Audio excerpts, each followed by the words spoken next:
Bismillahirrahmanirrahim. Bismillahirrahmanirrahim. Assalamualaikum warahmatullahi wabarakatuh. Alhamdulillahi ala ihsani wa syukru lahu ala taufiqihi wa amtinani. Asyhadu an la ilaha illallah wahdahu la syarika lahu ta'ziman li sya'nih. Wa asyhadu anna Muhammadan abduhu wa rasuluhu da'ila ridwanih. Allahumma salli alaihi wa ala alihi wa ashabihi wa ikhwani. Para ibu-ibu yang dirahmati oleh Allah Subhanahu wa taala, kita masih membahas tentang hadis-hadis seputar kewanitaan, dan pada kesempatan kali ini kita akan bahas hadis dari Fatimah radhiyallahu anha yang menjelaskan tentang bahwasanya sebaik-baik wanita adalah yang paling bermanfaat bagi keluarganya. Yaitu dari sabda Nabi sallallahu alaihi wasallam ketika menasihati putrinya Fatimah radhiyallahu anha, beliau berkata, "Ya bunayya isbiri fa inna khairan nisa'i allati nafa'at ahlaha." Wahai putriku, bersabarlah. Sungguhnya sebaik-baik wanita adalah yang bermanfaat bagi keluarganya. Saya ulangi kata Rasulullah SAW kepada putrinya, Ya bunayya tusbiri, wahai putriku bersabarlah. Fa inna khairan nisa'i allati nafa'at ahlaha. Sebaik-baik wanita adalah yang bermanfaat bagi keluarganya, bagi suaminya, ya, bagi anak-anaknya, ya, paling bermanfaat di rumahnya. Hadis ini adalah hiburan bagi para wanita, ya, yang capek, letih ketika mengurusi rumahnya, ya, mengurusi suami, mengurusi anak-anak, ya. Kita tahu perkara tersebut tidak mudah, ya, tidak mudah. Mengurusi rumah susah, ya, bersih-bersih rumah, kadang masak, nyuci, ya, sapu-sapu, ya. Kemudian ngurusin anak-anak apalagi, ya. Belum kalau anaknya aktif, lari sana, lari ke sini, ya. Yang satu nangis, yang satu lempar sana, lempar sini, yang satu banting-banting. Ini berat, ya. Anaknya masih kecil berat, sudah besar juga berat, ya. Belum mengawasi anak-anak. Ngurus suami juga lebih berat lagi, ya. Kadang suami suka ngomel, kadang suami pingin dimanja, ya. Pingin diajak ngobrol, pingin diperhatikan, ya. Kadang suami baper, macam-macam model suami, ya.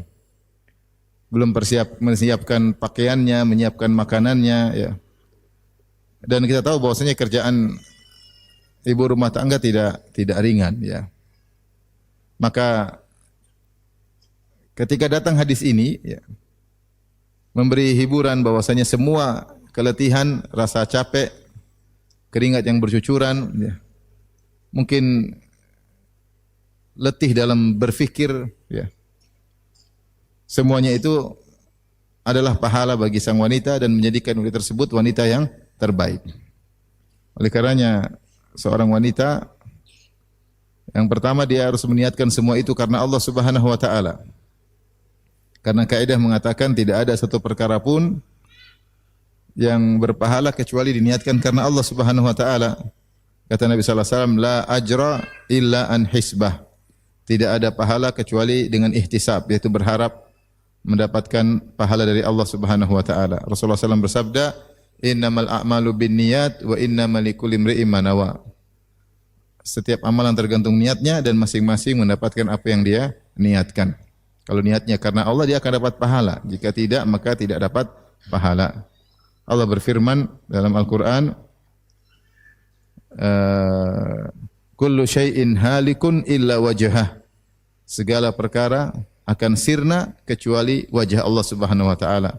Sebagian ulama menafsirkan illa ma urida bihi wajhullah, yaitu segala kegiatan tidak ada nilainya kecuali yang diniatkan karena mencari wajah Allah Subhanahu wa taala. Oleh karenanya dalam melaksanakan aktivitas keseharian, seorang wanita meniatkan semua itu karena Allah Subhanahu wa taala, sehingga seluruh keletihan yang dia rasakan, seluruh keringat yang bercucuran dari tubuhnya, ya, kerutan, ya, keningnya mengkerut karena berfikir, semuanya itu akan menjadi pahala. Bukan cuma menjadi pahala, bahkan dia bisa menjadi wanita yang terbaik di sisi Allah Subhanahu wa taala. Kita hidup untuk apa? Untuk mencari validasi dari Allah Subhanahu wa taala. Setelah itu kita akan meninggalkan kehidupan ini. Namanya kehidupan semuanya pasti ada ujian. Tidak ada kehidupan yang nyaman melulu, enggak ada. Omong kosong kalau ada yang bilang nyaman melulu, enggak ada. Memang Allah telah menjadikan kehidupan ini dengan berbagai macam pernak-pernik ujiannya, ya. Ya, ada kesedihan, ada tawa, ada tangisan, ada kebahagiaan, ya, ada kekhawatiran, ya. Yang hidup cuma senang dan tidak ada sedih cuma di surga. Udkhulul jannata la khaufun 'alaikum wa la antum tahzanun. Masuklah ke dalam surga yang tidak ada kekhawatiran, tidak ada kesedihan. Penghuni surga ketika masuk surga yang pertama kali mereka ucapkan, alhamdulillahilladzi adhaba 'annal hazan inna rabbana laghafurun syakur. Segala puji bagi Allah yang telah menghilangkan segala bentuk kesedihan dari kami. Sungguhnya Rabb kami Maha Pengampun, lagi Maha bersyukur, yaitu lagi Maha membalas yang sedikit dengan yang banyak. Oleh karenanya kita sering dengar ibu-ibu mengeluh tentang kerjaan rumah tangga yang begitu banyak, ya. Apalagi yang qadarullah mungkin suaminya tidak begitu banyak duitnya, ya. Meskipun banyak acara, tapi ternyata duitnya juga enggak banyak. Sehingga tidak bisa bayar pembantu, ya. Dia kerja sendiri. Sebagian sudah ada pembantu tetap aja susah. Ya, sampai pembantunya pun minta berhenti karena saking susah kerja di situ, ya. Berhenti satu, berguguran, ya, karena kerjaan sangat berat. Sudah dibantu sama pembantu, dia masih sulit, masih kesulitan. Ya demikianlah, ya, rumah tangga orang beda-beda, tapi secara umum wanita itu punya banyak kegiatan dalam rumah. Makanya kalau mau dikatakan wanita yang sukses, inilah wanita yang sukses. Wanita karir itu bukan yang keluar-keluar dari rumah, tapi dia berhasil membangun rumah tangganya dengan yang terbaik, berhasil mendidik anak-anaknya dengan didikan yang terbaik, bertakwa kepada Allah dalam mengurusi rumah tangganya.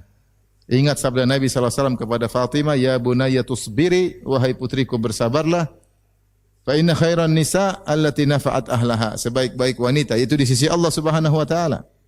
Bukan di sisi netizen, ya. Bukan di sisi media, ya, media sosial, ya. Tetapi di sisi Allah Subhanahu wa taala, yaitu yang paling bermanfaat bagi keluarganya. Maka seorang wanita merenungkan hadis ini, menghibur dirinya. Dia tahu bahwasanya Allah Subhanahu wa taala Maha melihat dan Maha mendengar, Maha mengetahui apa yang dia lakukan. Tidaklah setiap kegiatan dia lakukan untuk ngurusi rumahnya, ngurusi anak-anaknya, ngurus suaminya, kecuali menaikkan derajatnya di sisi Allah Subhanahu wa taala. Apa yang dikeluhkan oleh para wanita zaman sekarang juga pernah dikeluhkan oleh wanita terbaik umat ini, yaitu Fatimah radhiyallahu taala anha, putri Nabi sallallahu alaihi wasallam. Yang Rasulullah pernah berkata kepada Fatimah, "Ama tardaina an takuni sayyidatan nisa'il alamin?" Tidakkah kau suka wahai Fatimah engkau menjadi sayyidah, pemimpin para wanita kaum mukminat di alam semesta? Maka Fatimah pun bahagia, ya, mendengar apa yang disampaikan oleh ayahnya, ya. Dialah Fatimah radhiyallahu anha pernah merasakan sebagian dirasakan oleh ibu-ibu, ya, yaitu kepayahan dalam mengurusi rumah tangga. Dalam hadis akan kita sebutkan nanti, beliau mengeluhkan tentang kerjaannya. Dia harus menggiling gandum dengan menggunakan roha. Roha itu batu dua besar, kemudian gandum ditaruh di tengahnya, kemudian digiling dengan mendorong dengan kayu. Batu tersebut didorong, perlu tenaga, ya. Zaman dulu enggak ada mesin, enggak ada listrik, maka dorong dengan manual, ya, menggiling gandum sehingga menjadi tepung, sampai akhirnya tangan yang tadinya lembut, tadinya halus, menjadi tidak halus lagi, ya, jadi kasar, yataqatta, yaitu kerut, ya. Dan seperti itu yang tidak disukai oleh wanita. Wanita ingin jari-jarinya lentik, ya atau tidak? Wanita ingin tangannya halus, ya. Semua wanita ingin seperti itu, ya. Zaman dulu enggak ada body lotion, enggak ada, ya. Enggak ada, ya. Ya. Sehingga Fatimah radhiyallahu anha tangannya berubah. Karena dia menggiling gandum. Kemudian dia juga ta'jin, yaitu membuat adonan. Mengambil gandum setelah digiling jadi tepung, dibikin adonan. Wa tukhabbis, kemudian dia juga bikin roti, yaitu ada tanur, kemudian tungku, dinyalakan apinya, kemudian tempelin tepung sehingga menjadi roti. Ini kerjanya Fatimah radhiyallahu taala anha. Yaitu melakukan kegiatan-kegiatan kerjaan di rumah untuk ngurusin suaminya Ali bin Abi Thalib radhiyallahu taala anhu. Dan qadarullah Ali bin Abi Thalib bukan orang kaya, sehingga dia tidak mampu untuk membeli budak untuk membantu istrinya. Dan demikian juga di antara pekerjaan Fatimah radhiyallahu taala anha, beliau mengambil air, membawa air di timba, ya. Dia taruh di lehernya, kemudian dipikul air tersebut sampai ada bekas di lehernya. Bekas di lehernya. Ini wanita terbaik. Sayyidatun Nisa'il Alamin, wanita terbaik di alam semesta. Oleh karenanya bukan berarti wanita terbaik si Allah yang keren, yang kemudian lihat Fatimah radhiyallahu anha. Ya. Maka yang penting kita terbaik di sisi Allah Subhanahu wa taala. Kalau mau terbaik di hadapan manusia gampang, tinggal punya duit banyak, insya Allah terbaik di hadapan manusia. Naik mobil Lexus, insya Allah. Jangan Lexus, baru Zenik aja orang sudah puji. Ya. Jangankan Zenik, baru Avanza saja orang sudah puji. Apalagi kemudian naik Lexus, mobil mahal, ya, semua orang hormat. Apalagi baju branded, baju mahal, satu baju harganya 8 juta, 10 juta, ya semua orang pasti apa? Angkat tangan. Apalagi pakai dompetnya harganya 20 juta, tasnya harganya 600 juta. Apalagi HP-nya iPhone terbaru. Semua orang hormat karena manusia menilai orang parameternya dengan duit. Terus umum. Jabatan atau duit? Jabatan tinggi hormat. Duit banyak hormat.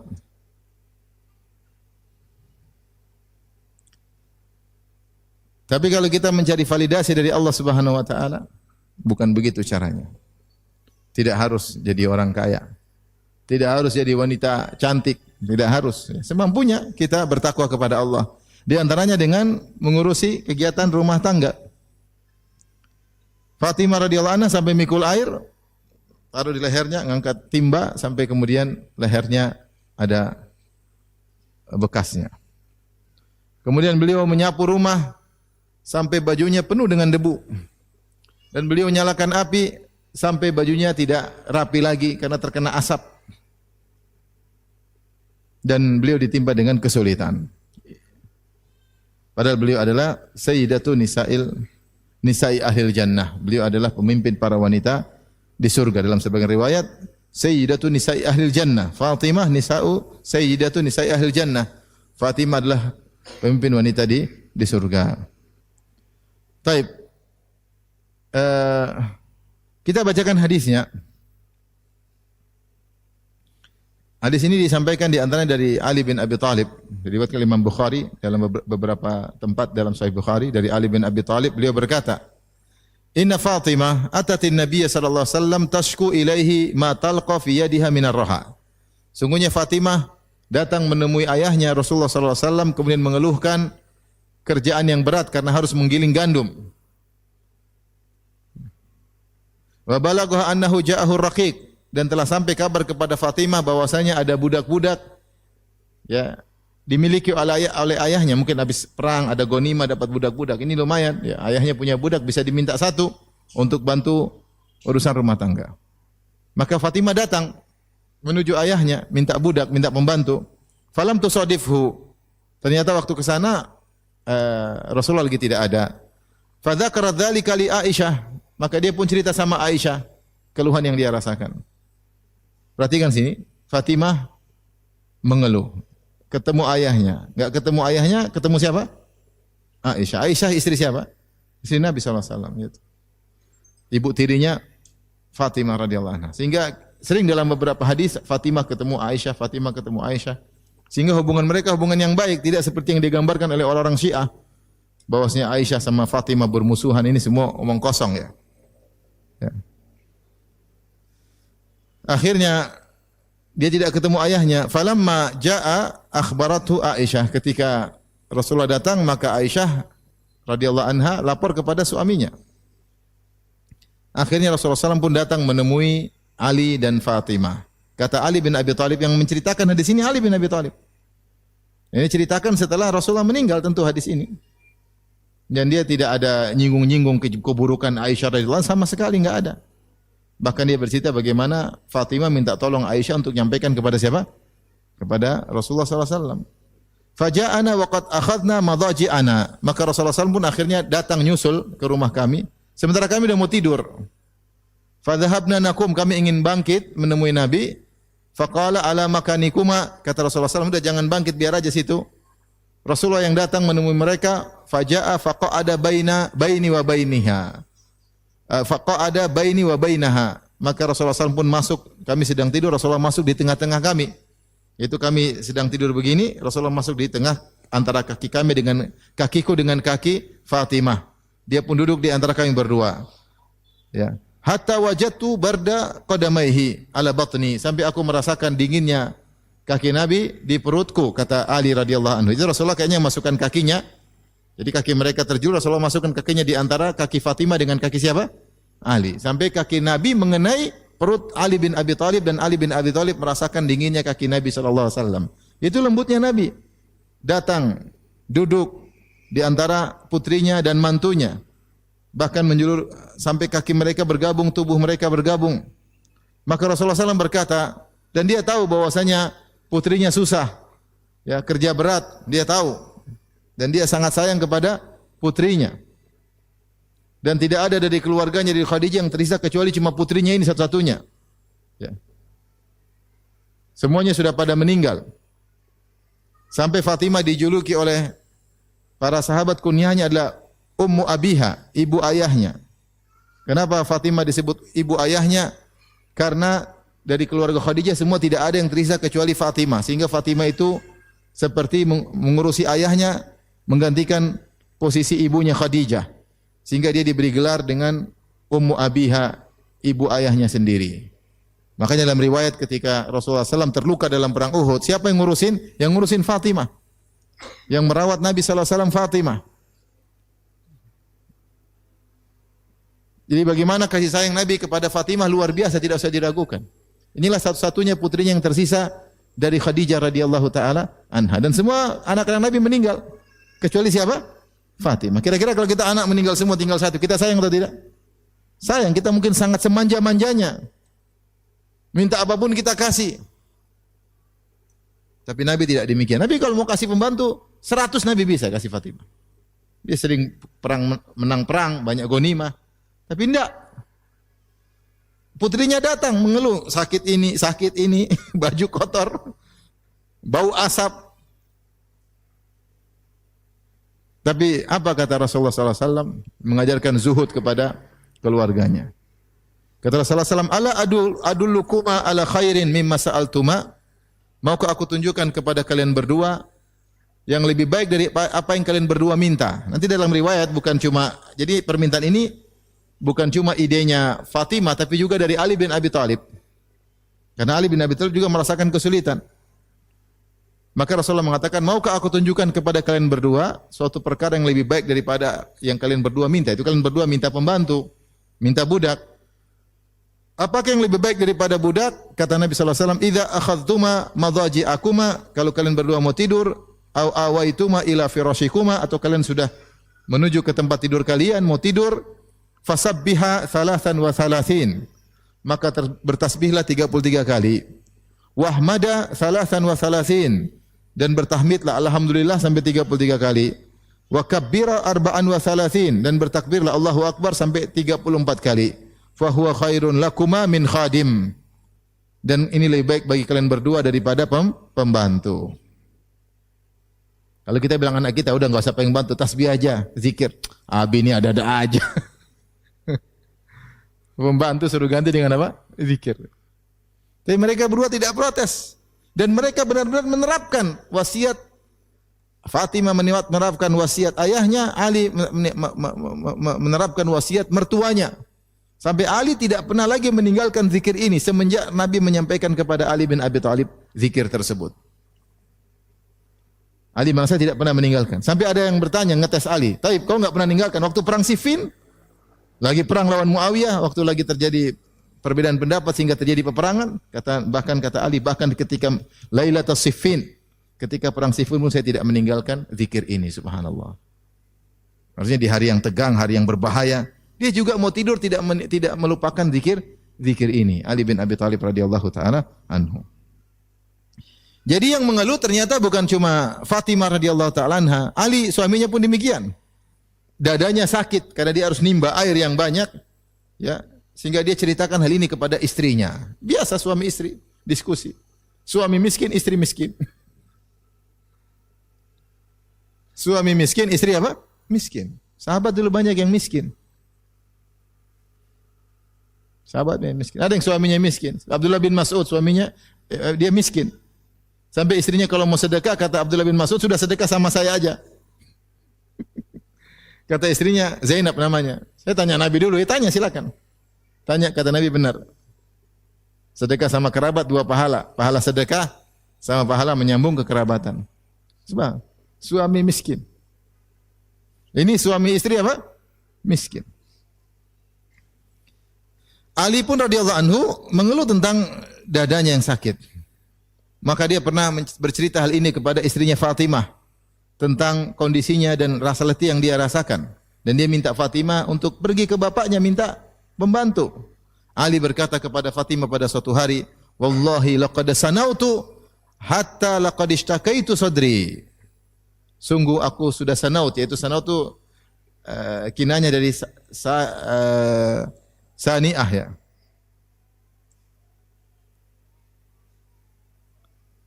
Saniyah itu adalah onta yang sebenarnya tugas untuk ambil air dan taruh untuk dipikul, itu yang mikul harusnya apa? Onta. Tapi karena mereka enggak punya onta, Ali sendiri yang apa? Pikul. Radhiyallahu taala anhu.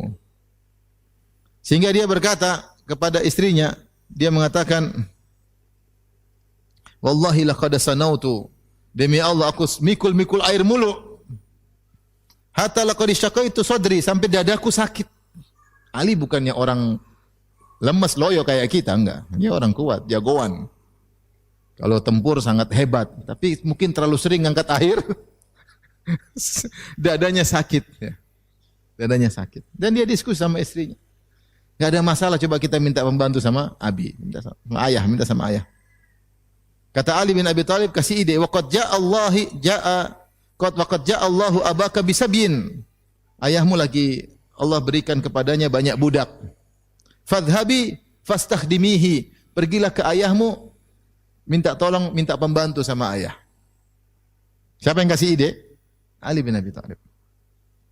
Faqalat, maka Fatimah juga bilang, "Wa ana wallahi qad tahantu hatta majalat yadaya." Wahai suamiku, saya juga ya giling gandum terus sampai lihat tanganku sudah apa? Berubah. Jadi dia baru ngomong juga sama suaminya. Sama, gua juga gitu. Sama. Capek juga ternyata, tangan sudah harusnya lembut, harusnya pakai body lotion seperti zaman sekarang. Insyaallah ke salon ini enggak ada salon, enggak ada body lotion, tangan sampai berkerut, sampai pecah-pecah. Maka kebetulan pas Ali lagi sakit, dia juga lagi sakit. Punya uzur yang kuat untuk minta pembantu kepada ayahnya. Fa'atatin Nabiy sallallahu alaihi wasallam. Akhirnya Fatimah pun pergi menuju ayahnya. Maka Rasulullah bertanya, "Ma ja'a biki ay bunayyah?" Ada apa wahai putriku sampai kemari? Ada perlu apa? Apa kata Fatimah? Dia malu. Dia bilang, "Jitu li usallima alaik." Saya mau ucapin salam aja sama ayah. Wastahyaitu wastahyat antas alahu waraja'at. Dia malu untuk minta sama ayahnya dan dia pulang. Ketika pulang, Ali bertanya, "Ma fa'alti?" Sudah sampaiin? Qalat, Fatimah berkata, "Istahyaitu an as'alahu." Saya malu mau minta sama ayah. Fa atainahu jami'an. Akhirnya kami pun berdua mendatangi Nabi sallallahu alaihi wasallam. Ali berkata, "Ya Rasulullah, wallahi laqad sanautu hatta ishtaqaitu sadri." Wahai Rasulullah, aku ngangkat air, pikul air sampai dadaku sakit. Wa qalat Fatimah berkata, kali itu dia berani ngomong karena suaminya sudah mendahului. Qad tahantu hatta majalat yadaya. Aku terus menggiling gandum sampai tanganku sudah enggak seperti dulu. Wa qad ja'aka Allah bisabyin wa sa'atin fa akhdimna. Ya Rasulullah, Allah telah mendatangkan bagimu banyak budak, banyak kelapangan harta, berilah pembantu bagi kami. Faqala Rasulullah sallallahu alaihi wasallam. Apa lihat Rasulullah tidak mau kasih, dia punya alasan apa? Kata Nabi sallallahu alaihi wasallam, "Wallahi la u'tikuma wa ada'u ahla suffati tatwi butunuhum atau tutwa butunuhum." Demi Allah aku tidak akan berikan kepada kalian pembantu, budak saya berikan kepada kalian berdua. Sementara aku biarkan penghuni Suffah kelaparan. Ratusan sahabat yang pernah tinggal di Suffah. Suffah itu adalah seperti tambahan di belakang Masjid Nabawi. Dan dia ada atapnya tapi dindingnya tidak ada. Sehingga mereka tidur di bawah atap tanpa dinding. Baju mereka kotor, ada yang punya baju cuma satu. Baju mereka sampai berwarna coklat karena tidak diganti-ganti. Ya. Ada cuma baju satu kain atas, kain bawah. Ada yang cuma satu kain aja. Langsung lingkar atas bawah. Miskin-miskin. Maka Rasulullah mengatakan, menjelaskan, demi Allah saya tidak mungkin kasih kalian pembantu. Sementara ahlu suffah pada kelaparan. La ajidu ma unfiqu alim, saya tidak bisa memberi nafkah kepada mereka. Walakinni abi'uhum wa unfiqu alaihim athmanahum. Saya akan jual budak-budak ini, nanti hasil jualnya saya berikan kepada kepada ahlu suffah. Faraja'a, mereka berdua akhirnya apa? Pulang, enggak dapat pembantu. Rasulullah SAW pun akhirnya mendatangi mereka berdua. Fa'atahuman Nabi sallallahu alaihi wasallam wa qad dakhala fi qatifatihima. Maka Rasulullah SAW mendatangi mereka berdua sementara mereka berdua sudah pakai selimut, sudah mau tidur. Begitu ya. Jadi suami istri kalau tidur selimutnya satu. Jangan suami selimut sendiri, istri selimut apa? Sendiri. Ini enggak benar ini. Tidak ada cinta kasih di tempat tidur. Selimut masing-masing, enggak benar ya. Selimut satu buat berdua. Ini satu selimut sendiri-sendiri, satu pegang HP sendiri-sendiri, ngobrol sendiri-sendiri, tidur sendiri-sendiri. Badan saja di tempat tidur, otak antara timur dan barat. Selimut berdua dong. Waqad dakhala fi qatifatihima, mereka berdua sudah masuk di selimut mereka. Idza ghattat ru'usahuma takashafat aqdamuhuma wa idza ghattaya aqdamahuma takashafat ru'usuhuma. Dan selimut mereka kecil, enggak punya duit. Itu selimut kalau nutup kepala, kakinya kelihatan. Kalau nutup kaki mereka, kepala mereka kelihatan.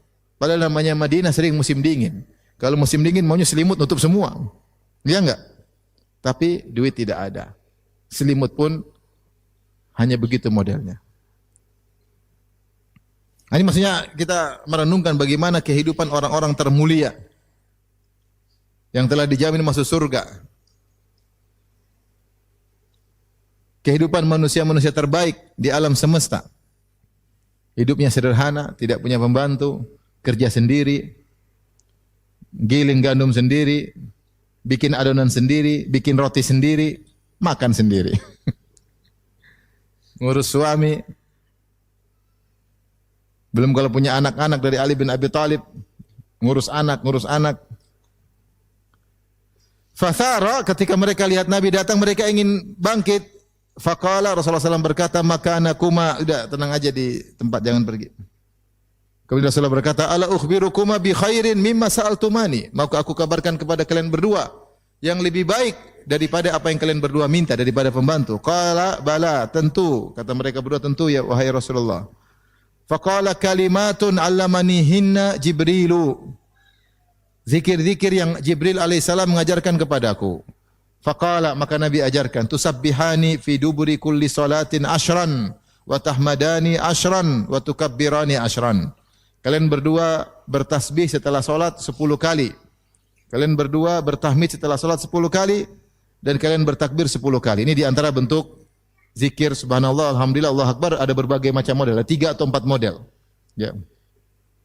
Ada 10 di antaranya kalau enggak salah ada Yang kita biasa 33, ada saya lupa 3 atau 4 model ya. Di antaranya 10 dan ini bisa kita terapkan kalau lagi buru-buru. Tidak mesti 33 kali, terkadang boleh 10.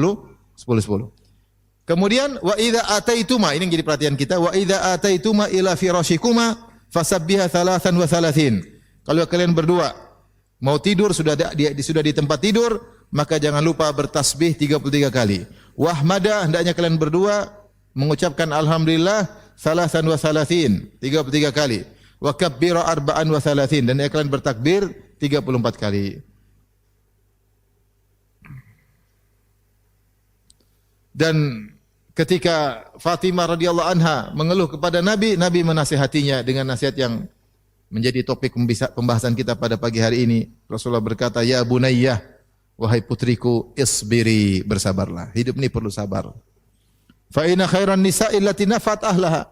Sebaik-baik wanita adalah yang paling bermanfaat bagi keluarganya, paling bermanfaat di rumah ya. Rasulullah suruh bersabar ya.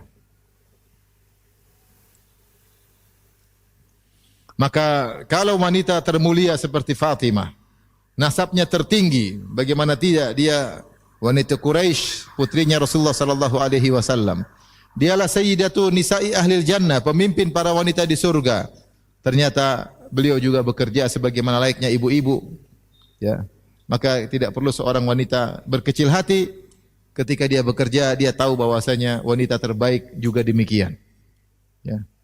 Dan ini dalil bahwasanya kalau kita berzikir sebelum tidur, Allah akan berikan kekuatan.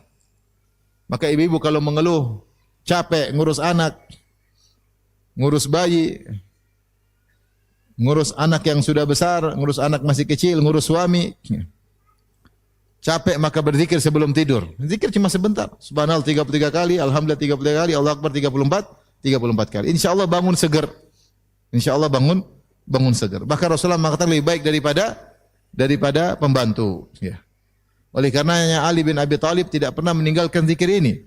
Bahkan ketika Lailatul Siffin, ketika sedang perang berkecamuk, beliau tetap berzikir dengan zikir ini sebelum tidur. Taib. Dan ini bekerja untuk rumah tangga, untuk membantu suami. Ini adalah kebiasaan para sahabiat. Mereka terbiasa ya. Di antara dalil akan hal ini adalah kisah Asma bintu Abi Bakar radhiyallahu taala anhuma. Dia menikah dengan Zubair bin Awam dan ketika itu Zubair bin Awam juga miskin. Saya bacakan hadisnya tentang kisah Asma, bagaimana dia bekerja keras membantu suaminya. Dia berkata, "Kuntu akhdumuz Zubair khidmatal bait." Aku membantu Zubair, suamiku Zubair bin Awam juga yang dijamin masuk surga. Asma yang diberi gelar Zatun Nitaqain ya. Wanita salehah yang sangat dermawan, setelah itu sangat dermawan. Jadi Asma dan Aisyah ini dua saudari, adik beradik, lain ibu, bapaknya sama. Siapa bapaknya? Abu Bakar As-Siddiq radhiyallahu anhu. Tapi ibunya beda. Asma lebih tua daripada Aisyah radhiyallahu anha. Tapi mereka berdua sangat rajin sedekah. Tetapi cara bersedekah berbeda. Kalau Aisyah radhiyallahu anha disebutkan beliau ngumpulin harta, kalau udah banyak beliau sedekahkan, sekali sedekah banyak. Kalau Asma tidak, apa yang datang dia kasih, apa yang dapat dia kasih. Sehingga beliau tidak numpuk-numpukin harta, kalau dapat beliau langsung sedekah. Itu Asma. Dua-duanya baik, dua-duanya punya keistimewaan. Dua-duanya punya keutamaan. Keutamaan dikumpul dulu baru dibagi, juga ada keutamaan tersendiri. Kalau setiap datang langsung kasih pun segera cepat sedekah, itu punya keutamaan tersendiri. Dua-duanya rajin sedekah dengan dua metode yang berbeda. Tapi ketika Asma menikah dengan Zubair, Zubair miskin. Kata beliau, "Kuntu akhdumu Zubair khidmatal bait." Aku membantu Zubair, yaitu kerjaan rumah tangga. Wa kana lahu farasun. Dia punya seekor kuda. Wa kuntu asusuhu. Saya yang ngurus kudanya. Siasatul faras maksudnya apa? Saya yang datang ke kudanya, saya yang siapkan makanannya, saya yang kasih minumnya, saya yang latih kudanya, olahraga kuda supaya dia tetap sehat ya. Saya yang ngurusin. Falam yakun minal khidmati syai'un ashadda alayya min siyasatil faras. Tidak ada pekerjaan rumah yang paling berat seperti ngurusin kuda, karena kudanya Zubair jauh. Harus ambilkan makanan, harus pikulin makanan ke kuda Zubair, harus ngurusin. Ini berat. Ya. Eh, akhirnya kemudian Nabi memberikan pembantu kepada Asma. Kata Asma, Ja'an Nabi sallallahu alaihi wasallam sabyun fa'ataha, atau perawi berkata, datang Nabi punya banyak tawanan, fa'ataha khadiman. Maka Rasulullah pun berikan pembantu kepada Asma. Setelah itu Asma berkata, kafatni siyasatal farasi. Pembantu itu akhirnya yang mengurusi urusan kuda. Fa'alqat anni mu'natahu. Akhirnya pembantu itu tadi melepaskan beban urusin kuda gara-gara ada pembantu. Dalam riwayat yang lain,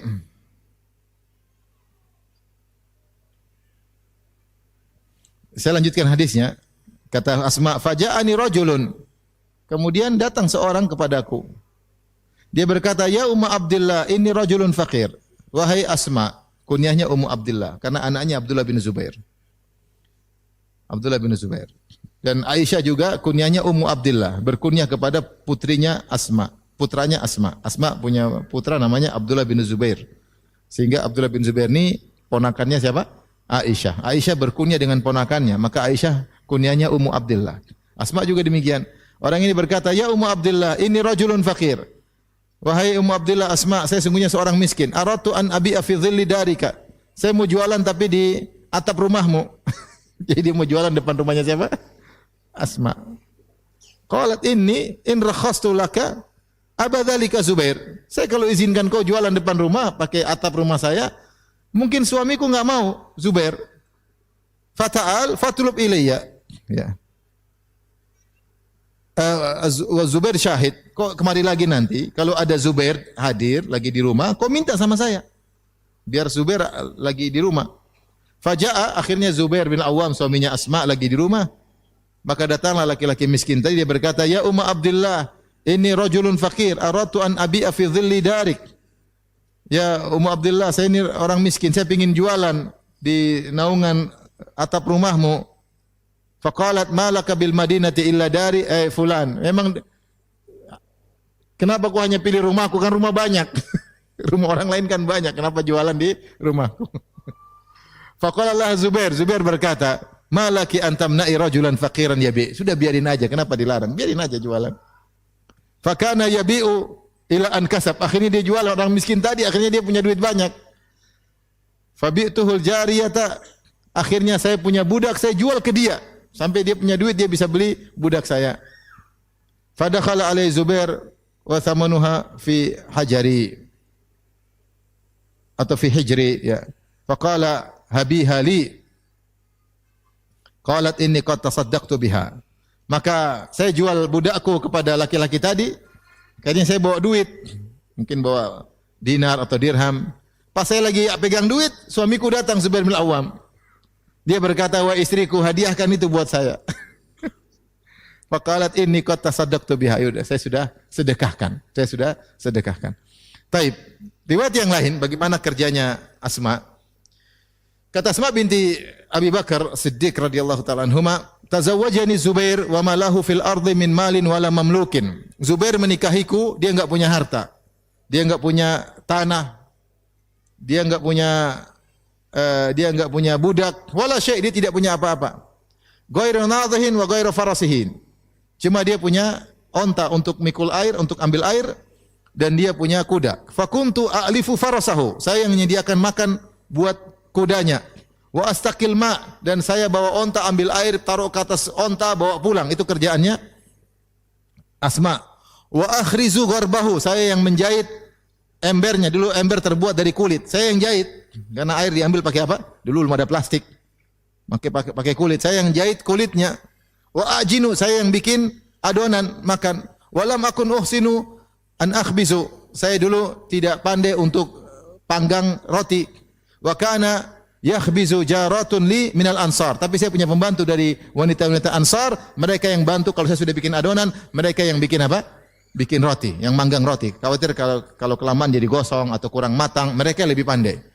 Wa kunna niswata sidqin, mereka adalah teman-teman yang baik, teman-teman yang jujur, teman-teman yang tulus. Wa kuntu anqulu nawa min ardi Zubair allati aqta'ahu Rasulullah sallallahu alaihi wasallam ala ra'si.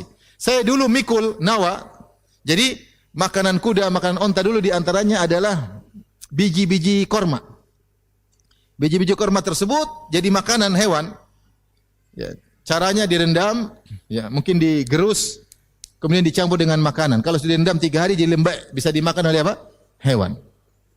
Sekarang sebagian orang Arab juga bikin kopi biji korma. Biji korma diolah, akhirnya di blender jadi bubuk, jadi apa? Kopi apa? Korma. Jadi bukan Americano, jadi Palestino. Banyak jadian ternyata mengandung gizi ini. Dulu makanan hewan. Oleh karenanya ketika Allah menyebutkan atau Nabi menyebutkan, Allah menyebut tentang pohon korma, ya. Wa mathalu kalimatin thayyibatin kasyajaratin thayyibah. Perumpamaan kalimat yang baik seperti pohon yang baik. Ternyata maksudnya adalah pohon korma.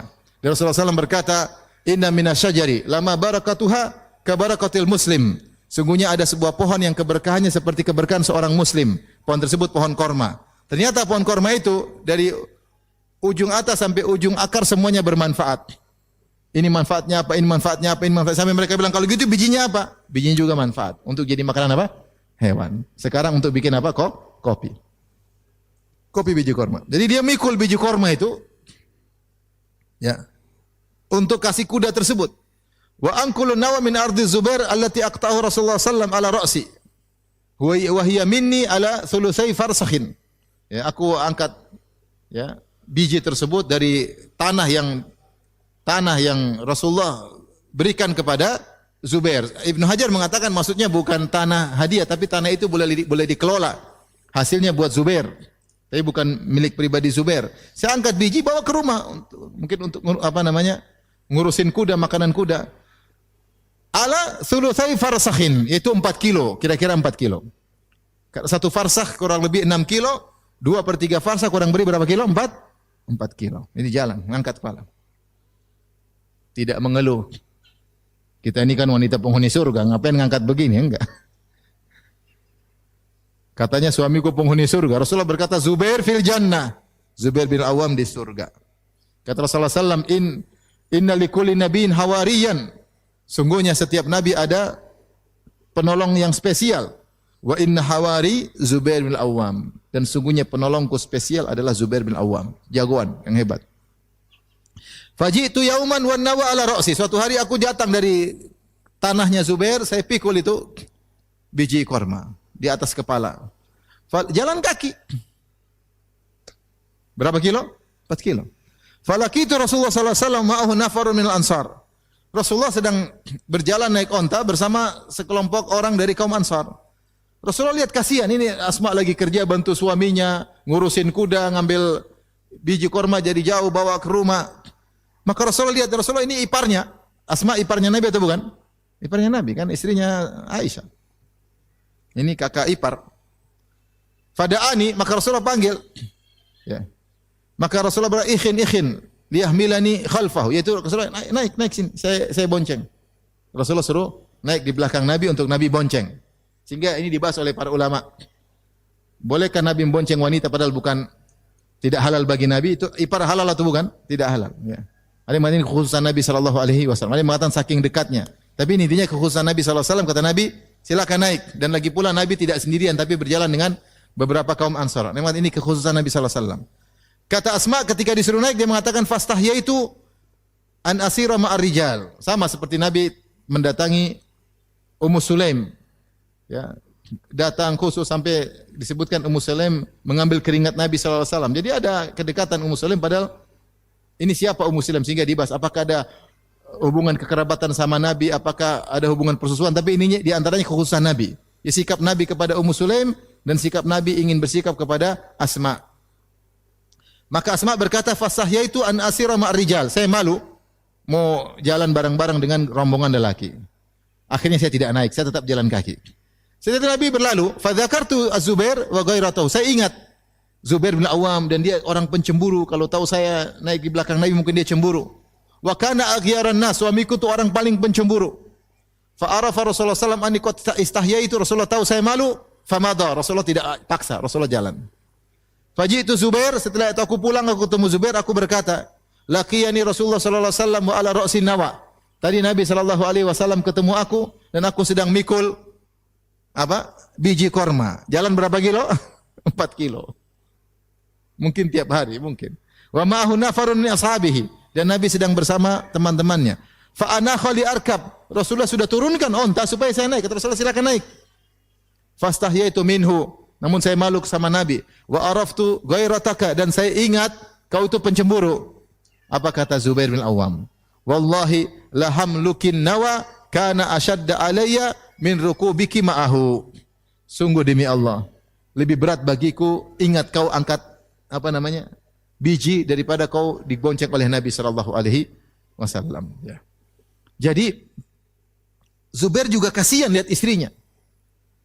Tapi rumah harus ada yang ngurus. Kata para ulama, kenapa Zubair tidak bantu? Zubair lagi sibuk urusan jihad, urusan perang. Rumah siapa yang ngurus? Dia punya harta kuda, yang ngurus istrinya. Dia juga kasihan lihat istrinya ngangkat apa? 4 kilo. Ya. Angkat berat-berat, jalan 4 kilo. Ini wanita mulia, bapaknya Abu Bakar As-Siddiq, bukan sembarangan. Ada iparnya istri Nabi sallallahu alaihi wasallam. Tapi ya bagaimana? Dia bilang, lebih berat bagiku ingat kau angkat ini daripada kau angkat biji korma daripada kau dibonceng oleh Rasulullah sallallahu alaihi wasallam. Hatta arsala ilayya Abu Bakrin ba'da dzalika bi khadimin takfini siyasatal faras fa ka'annama a'taqani. Sampai akhirnya ayahku ngirim buat aku pembantu. Yang akhirnya pembantu tersebutlah yang ngurusin kuda. Seakan-akan Abu Bakar telah memerdekakan aku dari perbudakan. Maksudnya kerjanya berat. Maksud saya, inilah wanita yang salehah yang tahu bahwasanya suaminya punya pekerjaan. Dia bantu dengan sukarela, ya. Tentu berat-berat. Siapa yang tidak berat? Aisyah, Fatimah aja ngeluh. Lihat kata Asma, sampai aku seakan-akan dimerdekakan. Berarti berat selama ini. Tapi dia jalani terus, jalani. Tidak pernah ngomel sama suaminya. Tidak pernah ngomel Fatimah kepada Ali urusan gara-gara urusan tadi. Asma tidak pernah ngomel sama Zubair gara-gara urusan kerjaan tadi. Ngurusin kuda lah, angkat inilah. Kasih makan kuda. Kalau masih makan kucing kan lebih gampang. Ini kuda diurusin, dilatih. Diterwid, dilatih supaya tetap kuat dan macam-macam. Namun inilah kebiasaan para sahabiyat. Dalam riwayat yang lain kata Asma, wa adukun nawa linadhihi wa alifuhu. Saya ambil biji korma dari kebunnya Zubair, jalan 4 kilo sampai rumah saya tumbukin untuk jadi makanan onta. Karena Zubair punya onta 1, dikasih makan. Di antara makanan yang bergizi adalah biji korma. Wa alifu, saya kasih makan. Wa astaqil ma, saya pun ngangkat air, bawa onta tersebut, ambil air, bawa pulang ke rumah. Ini semua kerjaan, ya enggak? Ngambil air di sumur, taruh di atas onta, bawa ke rumah, bawa turun, kerjaan atau enggak? Kerjaan.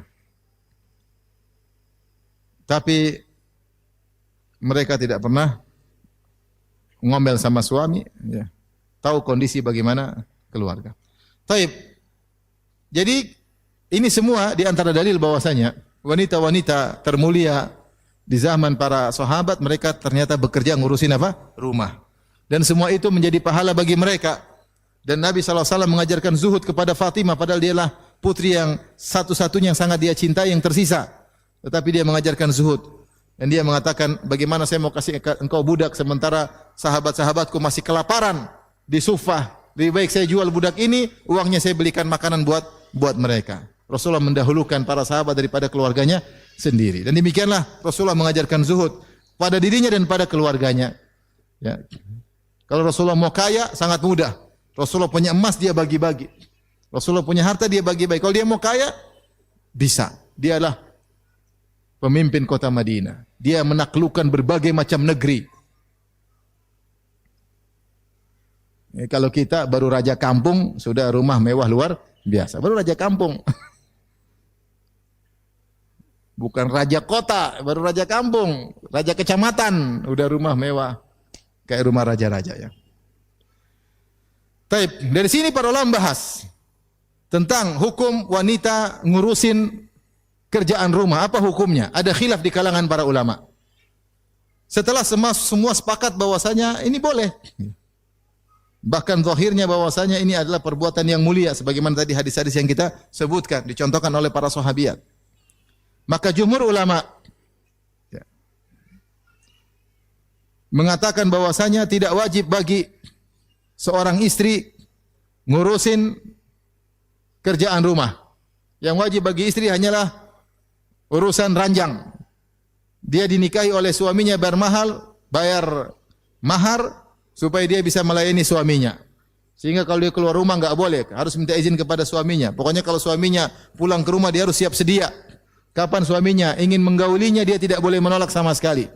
Siapa yang menghalang suaminya untuk digauli tanpa ada uzur maka dilaknat oleh malaikat sampai pagi hari. Oleh karenanya kewajibannya hanyalah ngurusin ranjang. Ini pendapat mayoritas ulama. Pendapat Syafi'iyah, Hanabilah dan sebagian Malikiyah. Ya. Meskipun kata mereka yang lebih utama adalah melakukan hal-hal yang sudah menjadi tradisi. Tapi kalau wajib enggak. Mereka semua sepakat ngurusin rumah, bantu suami itu baik. Tapi kalau wajib enggak. Ini pendapat sebagian ulama. Pendapat sebagian ulama yang lain, mayoritas ulama Malikiyah. Ini pendapat Abu Thawr. Dan ini pendapat Abu Bakar bin Abi Syaibah. Ya. Dan ini pendapat Abu Ishaq Al-Juzjani. Dan ini juga pendapat Syekhul Islam Ibnu Taimiyah, Ibnu Al-Qayyim rahimahullahu taala. Banyak ulama ya. Meskipun mereka lebih sedikit, mereka berpendapat bahwasanya wajib bagi wanita untuk melayani suaminya pada perkara-perkara kerjaan rumah yang secara tradisi itu berlaku bagi para wanita yang semisalnya. Di antara mereka jadikan dalil adalah kisah Ali dan Fatimah, yang di mana Rasulullah SAW mewajibkan kepada Ali untuk kerjaan luar, yaitu keluar mencari nafkah, sementara putrinya Fatimah diwajibkan untuk kerjaan batin, yaitu ngurusin rumah. Ya.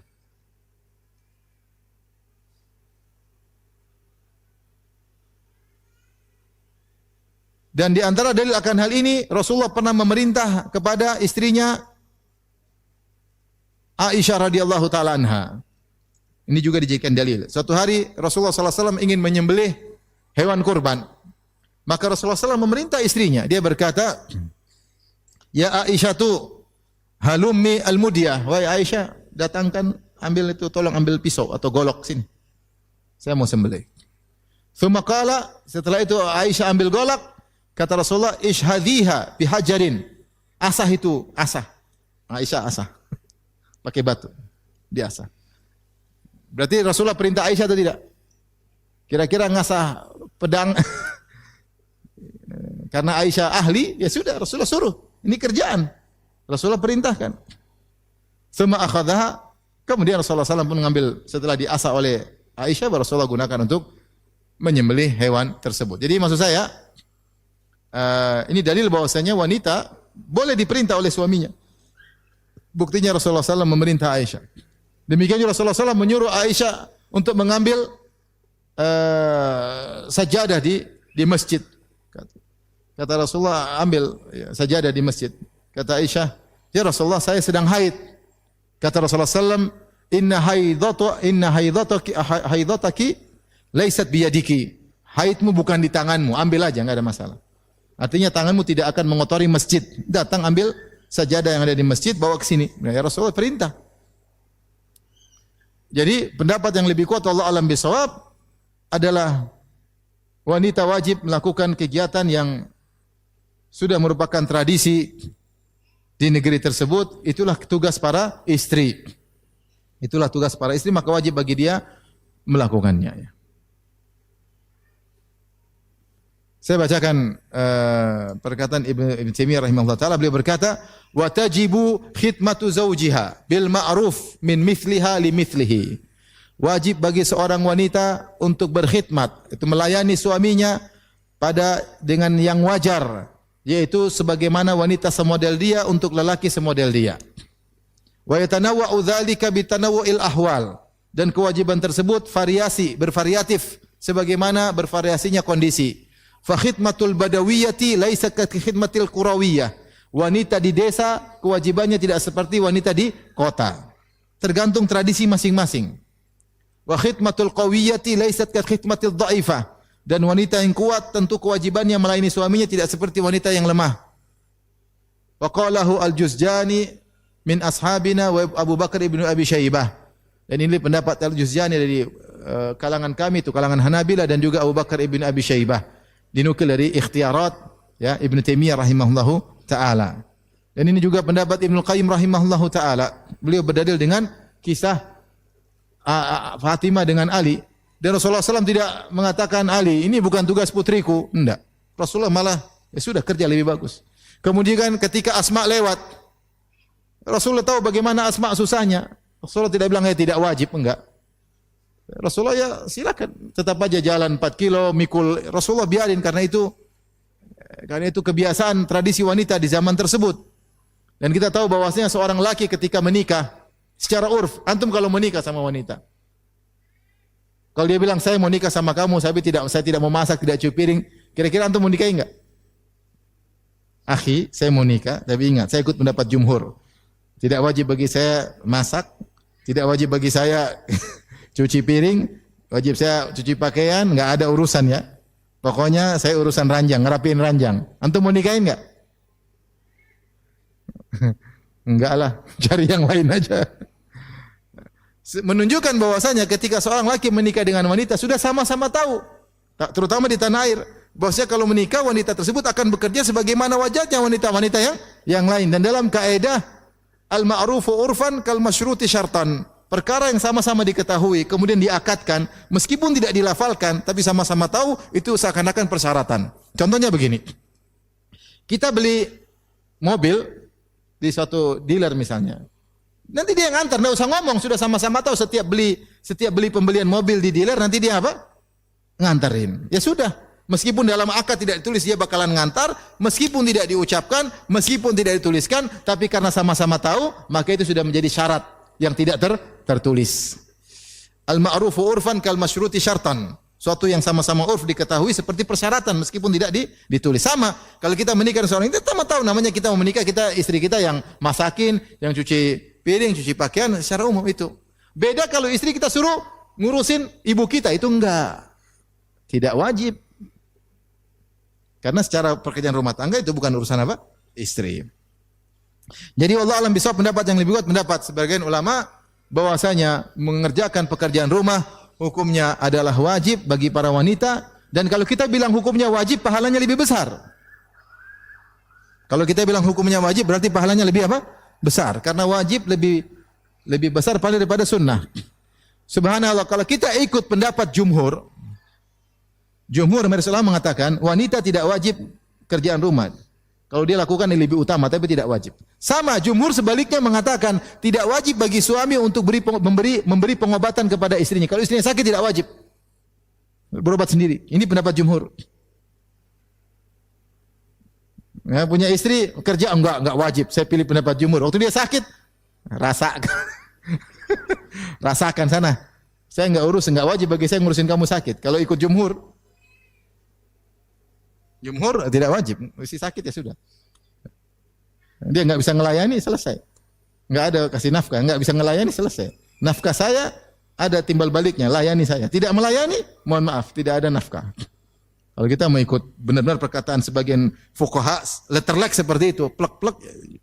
Tapi kenyataannya semua orang sekarang tahu namanya ngurusin istri wajib. Kalau dia sakit kita yang ngobatin. Kalau ikut jumhur, kita telepon mertua, Pak mertua istri sakit, anakmu sakit, ambil. Nanti kalau sembuh bawa lagi sini. Ini pendapat jumhur boleh begitu. Tapi kita tidak setuju. Oleh karenanya yang benar, sebagaimana wanita wajib mengurusi rumah tangga secara wajar, lelaki juga ngurusin wanita secara wajar, wajib baginya. Wallahu a'lam bishawab. Ini yang saya ingin menyampaikan kepada para ibu yang dirahmati Allah Subhanahu wa taala. Memang capek ngurusin anak-anak ya. Kita tahu sendiri bagaimana istri kita ngurusin apa? Anak-anak. Bagaimana istri kita capek ngurusin kita, apalagi kita rewel. Maunya begini, maunya gini, maunya ini. Saya pingin makan nasi goreng, enggak pakai kecap, telurnya setengah matang ya, pokoknya. Setengah matang, garamnya sekian, sambalnya sekian ya. Telurnya taruh di tengah piring, jangan di pinggir. Istri capek bikin gini. Saya pingin makan sebelum zuhur. Saya dulu bilang istri saya begitu, Abi makan sebelum duhur, enggak mau setelah duhur. Harus siap sebelum duhur. Sebelum Abi ke masjid, Abi makan dulu. Jadwal perut makan sebelum apa? Duhur, saya siapin. Berat istri ngurusin suami ya. Tapi kalau dia tahu ini adalah kewajiban, dia tahu ini berpahala dan ini cara meraih untuk menjadi terbaik di sisi Allah Subhanahu wa taala. Dia ikhlaskan segala kegiatannya, dia niatkan karena Allah Subhanahu wa taala, semua keletihan, semua kecapean, semua sakit badan, semua keriput-keriput di ini semua jadi pahala. Semua jadi apa? Pahala. Maka dia meraih keterbaikan di sisi Allah di antaranya dengan menjadi terbaik bagi rumah tangganya, terbaik bagi suaminya, ngurus suaminya, terbaik bagi anak-anaknya, terbaik bagi urusan rumah. Sapu-sapu rumah, ngerapiin rumah, suami pulang lihat rumah bersih, nyaman. Suami pulang lihat anak-anak sudah bersih, sudah rapi, langsung dipeluk, dicium. Istri juga sudah rapi. Masya Allah, itu semua berpahala di sisi Allah Subhanahu wa taala. Demikian saja ibu yang dirahmati Allah Subhanahu wa taala. Semoga ibu-ibu menjadi wanita-wanita terbaik di sisi Allah Subhanahu wa taala, bersabar menjalani keletihan ngurusin rumah tangga, dan semoga semuanya semakin letih, semakin besar pahalanya. Sebagaimana Nabi pernah berkata ketika Aisyah berhaji, kata Nabi, ajruki ala qadri nasabik. Pahalamu sesuai dengan kadar keletihanmu. Pahalamu sesuai dengan kadar keletihanmu. Saya boleh katakan juga itu berlaku juga pada ibu-ibu. Semakin letih di rumah, kalau memang itu dia kerja, insya Allah pahalanya semakin besar. Apalagi dia berbuat baik tersebut, masalahnya sangat besar. Menyiapkan generasi terbaik, itu anak-anak, dan menjaga suami, ya, dengan dilayani maka suami betah di rumah sehingga dia tidak berpikiran macam-macam. Wallahu taala alam bisawab. Tapi demikian saja kajian kita. Insyaallah kita lanjutkan pada kesempatan yang lain. Subhanakallah bihamdik asyhadu an la ilaha illa anta astaghfiruka wa atubu ilaik. Assalamualaikum.